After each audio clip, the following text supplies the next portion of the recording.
नमस्कार। आकाशवाणी जयपुर अजमेर से प्रस्तुत हैं प्रादेशिक समाचार।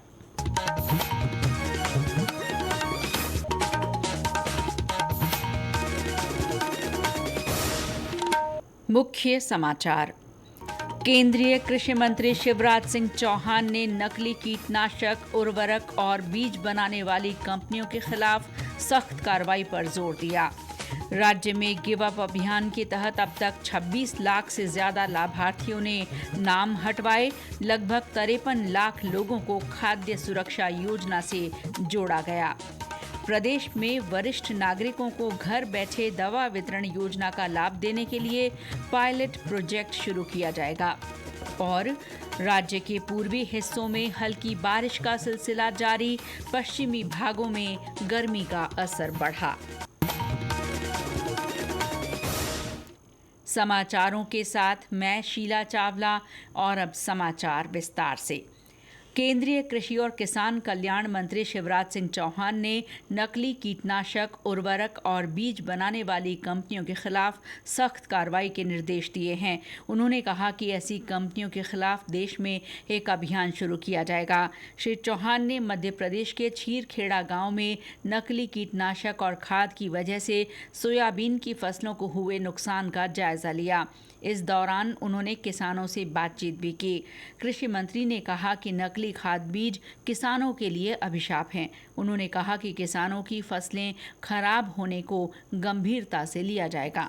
खेत में सोयाबीन की जगह खरपतवार खड़ा है। किसी एचपीएम कंपनी की दवाई डालने के कारण ये हुआ है। एक उच्च स्तरीय वैज्ञानिकों का दल इन खेतों का निरीक्षण करेगा और जिस कंपनी ने ऐसी दवाई दी किसानों को जिससे किसान तबाह हो गए, विधि सम्मत सख्त कार्रवाई उसके खिलाफ की जाएगी और एक अभियान शुरू होगा पूरे देश में ऐसी कंपनियों के खिलाफ। उपराष्ट्रपति चुनाव के लिए एनडीए के उम्मीदवार और महाराष्ट्र के राज्यपाल सीपी राधाकृष्णन ने आज नई दिल्ली में प्रधानमंत्री नरेंद्र मोदी से मुलाकात की। सोशल मीडिया पर एक पोस्ट में श्री मोदी ने श्री राधाकृष्णन को एनडीए के उपराष्ट्रपति पद का उम्मीदवार बनाए जाने का स्वागत किया है। प्रधानमंत्री ने आशा व्यक्त की कि श्री राधाकृष्णन की लंबी जनसेवा और विभिन्न क्षेत्रों का अनुभव राष्ट्र को समृद्ध करेगा। प्रधानमंत्री नरेंद्र मोदी ने देशवासियों से स्वदेशी अपनाने और इसे जीवन शैली का हिस्सा बनाने का आह्वान किया है। प्रधानमंत्री ने लोगों से हथकरघा उत्पाद खरीदने और अपनी story my handloom, my pride और माय प्रोडक्ट माय प्राइड के साथ सोशल मीडिया पर पोस्ट करने को कहा है।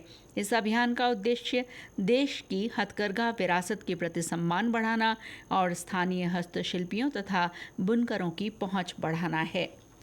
ऊर्जा मंत्री हीरालाल नागर ने लोकसभा अध्यक्ष ओम बिरला से आज नई दिल्ली में मुलाकात की। संसद भवन में हुई इस भेंट के दौरान कोटा में भामाशाह मंडी विस्तार को लेकर बातचीत हुई। इसके साथ ही कोटा बूंदी संसदीय क्षेत्र के विकास को लेकर भी चर्चा की गई। मैं उनके लोकसभा क्षेत्र से विधायक होने के नाते कई ऐसी हमारी संसदीय क्षेत्र की विकास को लेकर के, डेवलपमेंट प्लान को लेकर के उन पर चर्चा होती है। हमारी कोटा की भामाशाह मंडी एशिया की सबसे बड़ी मंडी है, उसको विस्तार को लेकर के आज चर्चा हुई थी और उन्होंने कहा है कि इसको जल्दी आगे बढ़ा रहे हैं। भामाशाह मंडी है, कई बार वहाँ जब किसान अपनी उपज लेकर के पहुँचते हैं तो वहाँ 2-3 दिन तक किसानों का नंबर नहीं आता है। इतनी आवक वहां पर है, उसका विस्तार किया जाना आवश्यक है।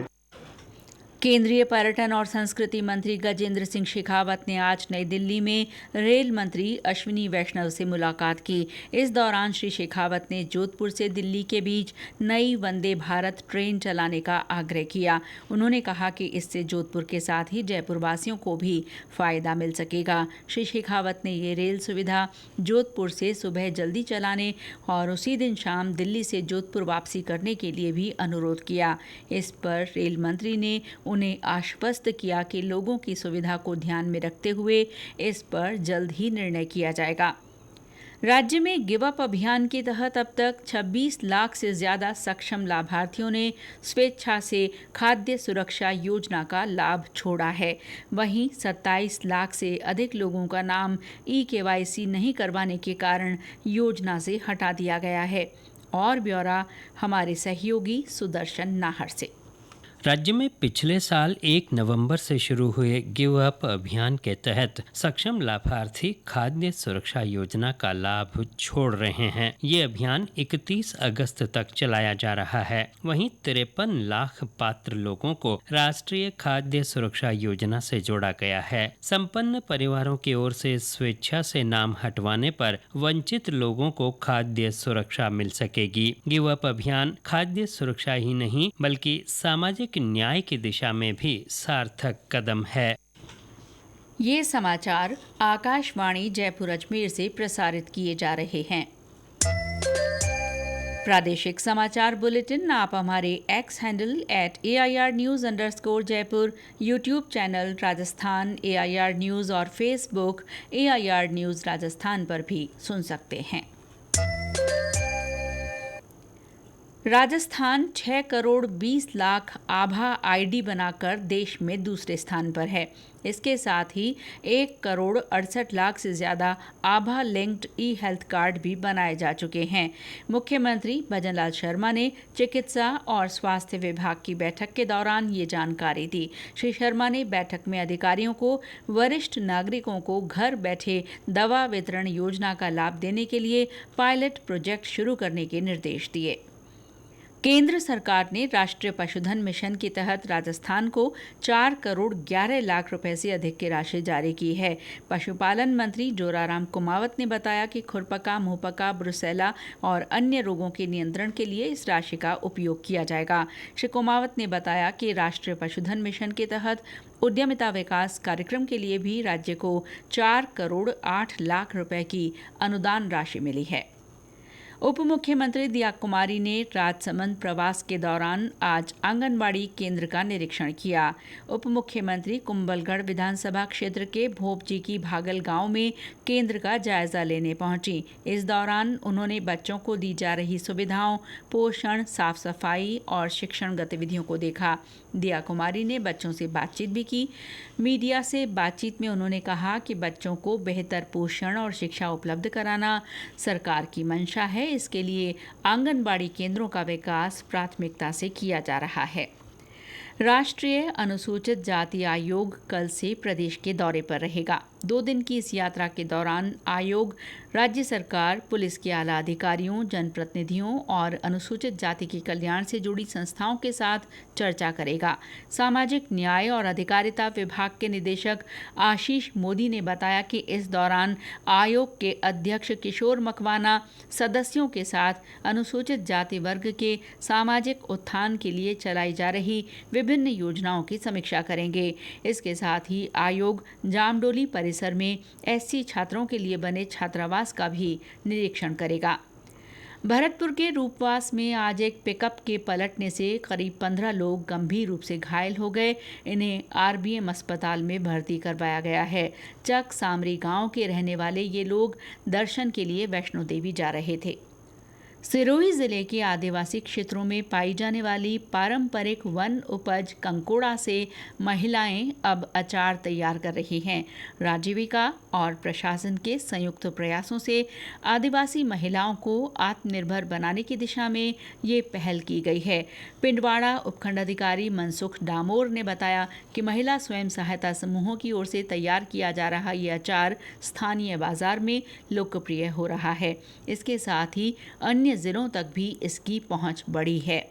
इस अरावली क्षेत्र में कंकोड़ा नाम की सब्जी होती है जो विशेषकर बारिश के सीजन में होती है ये, और जिस सब्जी का वर्ष भर इंतजार रहता है। हमने सोचा कि क्यों नहीं जिस सब्जी की सबसे ज्यादा डिमांड है उसको वर्ष भर सुलभता को ध्यान में रखते हुए और स्थानीय आदिवासी महिलाओं को रोजगार की संभावना को देखते हुए हमने एक नवाचार किया है कि इसमें कंकोड़ा का अचार भी बनाया जाए। उसमें हमने आखिरी जोधपुर के टेक्निकल सहयोग से हमने उनकी टीम को यहाँ पर बुलाया और हमारी जो राजीविका बहनें हैं उनको हमने ट्रेन किया और इसका बहुत ही अच्छा रिस्पॉन्स है। निश्चित रूप से यहाँ की जो हमारी राजीविका बहनें उनके रोजगार में और उनके आर्थिक स्वावलंबन में मील का पत्थर साबित होगा। पाली जिले में अपराधों की रोकथाम के लिए विशेष अभियान चलाया जा रहा है। एरिया डोमिनेशन अभियान के तहत विभिन्न स्थानों पर आपराधिक प्रवृत्ति के लोगों, तस्करों और हिस्ट्री शीटर्स के खिलाफ कार्रवाई की जा रही है। पुलिस अधीक्षक पूजा अवाना ने बताया कि इसके साथ ही परिवादियों से सुनवाई के बाद पुलिस की ओर से फीडबैक भी लिया जा रहा है।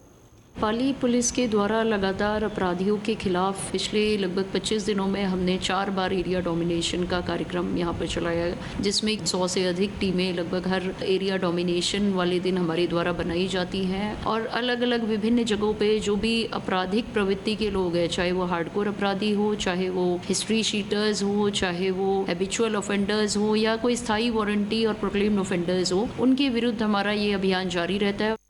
और अब मौसम। प्रदेश के पूर्वी हिस्सों में कुछ स्थानों पर गरज के साथ हल्की बारिश का सिलसिला बना हुआ है। हालांकि पश्चिमी राजस्थान में मानसून के कमज़ोर पड़ने से गर्मी का असर बढ़ गया है।